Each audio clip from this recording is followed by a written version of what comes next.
true, the abandoned town. This story is from a female point of view. I was 16 at the time of this event. My close friend Shala and I was driving back home from visiting my distant family in West Michigan. Back then I resided in Portsmouth, Virginia. It was 11 p.m. out and we were the only drivers on this road. Mind you, I have never taken this way before as I wanted to skip the toll roads this time. Shala and I were so busy in conversation that we had not noticed coming upon an abandoned town somewhere in Pennsylvania. As we finally caught hold of our surroundings, I had a horrible feeling in the pit of my stomach. My friend caught on as she asked me if I was all right. Yeah. I am okay. This town is pretty creepy though, I replied. I wasn't lying. There were things such as old houses with boarded up windows and closed town stores. Even cars and trucks were left abandoned. It honestly looked like a scene of a horror movie. My friend and I stay silent. You could feel the drastic change in the air. It felt sinister.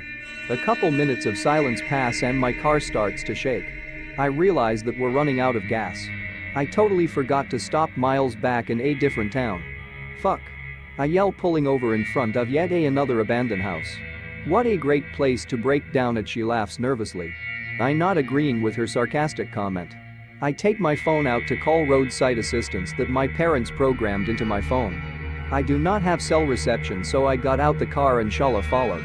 Now this is where things start to get really weird and scary. I'm completely focused on getting reception that I do not realize that Shala was staring completely ahead, looking terrified. She whispers my name before pulling on my shirt. She points ahead. There's a man standing about 10 feet from us. I follow her gaze and she was right. There was a man about 6'2" standing there. In front of my car headlights. How can anyone be here? This place is a dead town. I do not breathe or speak. My heart's in my stomach. But finally, Shala speaks up. Do you need something? She calls out.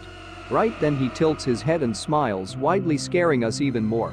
At this point I'm so terrified I cannot even move. He just stares at us. Smiling. My dad's a cop, you freak. Shala yells. That was a big mistake on our part. His expression turns to anger and he starts to move towards us. Very fast. Our adrenaline kicks in and we run into my car and locks the doors. We look up and the man's gone. I was breathing so heavily it was distracting me from the sound under the car. He was underneath my car. Shala is screaming, tears flowing down her cheeks. I was trying to stay calm, praying to God for my phone to get service. Finally, I get 2 bars. I call the cops and alert them about what's happening. They respond with they'd be here in 20 minutes. By the time the phone call ends, the sound stopped. I was still on high alert, scared out of my mind. I'm hugged up against Shala, us both crying. Her face goes emotionless as she looks behind me at the back window. My heart tells me not to look, but I cannot help it. I look. I wish I had not.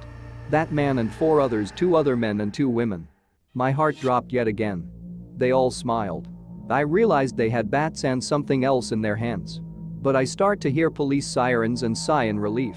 Shala and I look to the front and see the cop car pulling up. I have never been so happy to see a police officer. By the time he walked to my car, the people had disappeared. I was so shaken up I could not even explain to the cops what had happened. Shala did that for me. They offered to get gas, but instead I begged them to bring us to a hotel in a very populated area and call my parents to get us. To this day the cops never found those people or where they could have possibly came from. My guess was that they reside in one of the abandoned buildings. I hope they blocked this town off someday. I never ever took the back ways again. Stop. It ends when I say it ends. Now, be a nice human and scroll down and hit the like button. And if you are not subscribed yet, subscribe now. Thanks for watching.